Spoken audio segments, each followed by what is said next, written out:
নাহমাদুহু ওয়া নুসাল্লি আলা রাসূলিল কারীম আম্মা বাদ ফাআউযু বিল্লাহি মিনাশ শাইতানির রাজিম বিসমিল্লাহির রহমানির রহিম। দয়াময় আল্লাহ পাকের দরবারে লাখ কোটি শুকরিয়া যে আল্লাহ পাক আমাদের চরমোনাই বাৎসরিক মাহফিলে আসার তৌফিক দান করছেন।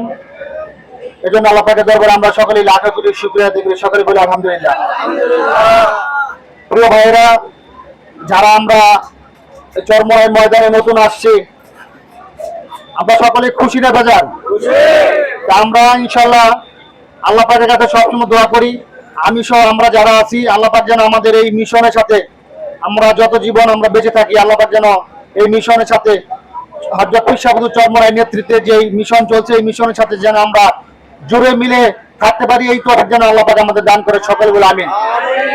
প্রিয় ভাইয়েরা, ইসলামী আন্দোলন বাংলাদেশ তথা হযরত পীর সাহেব হুজুর চরমোনাই আগামীতে যে জাতীয় নির্বাচন, আপনারা কি জানেন সবাই?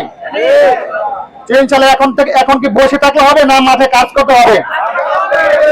একটি কথা আছে যে জ্বরের সময় আম খাইতে হয় নাকি? এখন আপনারা জানেন যে 53 বছরের যে ইতিহাস আমাদের বাংলাদেশে, সেই স্বৈরাচারী সকল স্বৈরাচারের আমরা শাসন দেখেছি নাকি বলেন? এখন যে ইসলামের পক্ষে যে গণজোয়ার সৃষ্টি হয়েছে, সেই গণজোয়ার আমাদের ধরে রাখতে হবে ভাইয়েরা আমার। এজন্য আমাদের কি করতে হবে? আমাদের হযরত পীর সাহেব হুজুর এবং আমাদের নায়েবে আমির হুজুর যে কথা বলেছেন যে আমাদের এখন থেকে মাঠে ঘাটে কাজ করতে হবে, মানুষের ধারে ধারে যেতে হবে, মানুষকে বুঝাইতে হবে আমাদের পক্ষে আমরা কিভাবে আমাদের ভোট কালেকশন করতে পারি, কিভাবে আমাদের ভোট আমাদের পক্ষে আনতে পারি। এজন্য আমাদের এখন থেকে মাঠে ময়দানে থাকতে হবে নাকি বলেন ভাইরা? না ঘরে বসে থাকলে হবে? আমাদের সকলকে বুঝাতে হবে, আমাদের বিভিন্ন ইউনিট তৈরি করতে হবে, বিশেষ করে মহিলা ইউনিট থেকে শুরু করে আমরা ইউনিয়ন পর্যায়, ওয়ার্ড পর্যায় থেকে সকল পর্যায়ে আমাদের এখন থেকে মাঠে ময়দানে কাজ করতে হবে। আপনারা জানেন যে আমাদের জাতীয় নির্বাচন খুব অল্প সময়ের মধ্যে হবে এবং ফেব্রুয়ারির প্রথম সপ্তাহ নির্বাচন হলে এখন থেকে হয়তো সর্বোচ্চ আমরা 2 মাস সময় পাবো, 2 মাস কি 2 মাস 10 দিন সময় পাবো। এই সময় কি আমরা মাঠে ময়দানে থাকতে পারবো না ভাইরা? আর এখন থেকে আমাদের কাজ করতে হবে।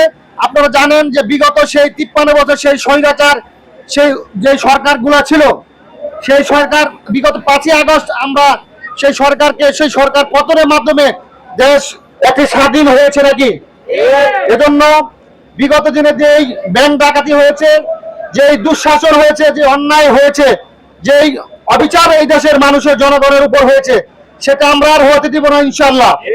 এজন্য অবশ্যই আগামী জাতীয় নির্বাচনে আমাদের হাত পাকা প্রতীকে আপনাদের কাজ করতে হবে এবং যেই 8 দলীয় জোট থেকে যে মনোনয়ন হবে, সেই মনোনয়নের পক্ষে আমাদের কাজ করতে হবে। প্রিয় ভাইয়েরা, আমাদের এখন থেকে কাজ করতে হবে আগামীতে যেন একটি দুর্নীতি মুক্ত, দুঃশাসন মুক্ত একটি কল্যাণকর রাষ্ট্র আমরা এদেশের মানুষকে উপহার দিতে পারি।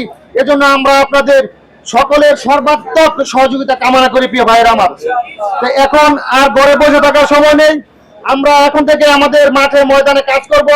এখন থেকে এই চরমোনাই ময়দান থেকে যাওয়ার পর ইনশাআল্লাহ যার যার বাড়িতে যাওয়ার পর যে কাজের যে শিডিউল আসবে, নির্বাচনী প্রচারণের যে শিডিউল আসবে, সেই শিডিউল অনুযায়ী আমরা ইনশাআল্লাহ এখন থেকে কাজ করব। আর আমিও আছি আপনাদের সাথে, যখন যেখানে প্রয়োজন ডাকবেন ইনশাআল্লাহ আমরা আপনাদের পাশে থেকে কাজ করার জন্য সর্বোচ্চ চেষ্টা করব ইনশাআল্লাহ।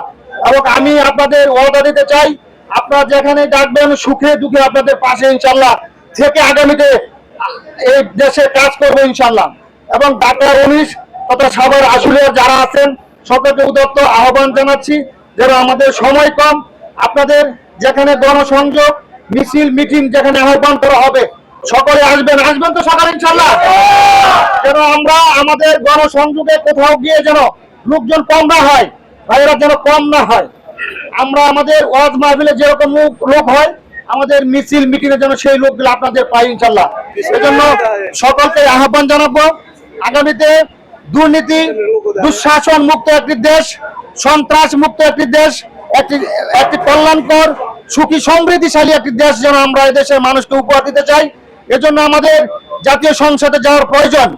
আমরা একবারের জন্য আপনাদের কাছে ক্ষমতা চাই, আপনাদের ম্যান্ডেট আমরা চাই, আমরা যেন দেশের মানুষের পক্ষে কাজ করতে পারি ইনশাআল্লাহ। প্রিয় ভাইয়েরা, সকলকে আবারও অভিনন্দন জানাচ্ছি, যেহেতু আমরা আসছি আমাদের সময় কম, সামনে নির্বাচনের, আমি আপনাদের আবারও উদাত্ত আহ্বান জানিয়ে আমি আমার সংক্ষিপ্ত বক্তব্য শেষ করছি। আসসালামু আলাইকুম রহমতুল্লাহ।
আলহামদুলিল্লাহ।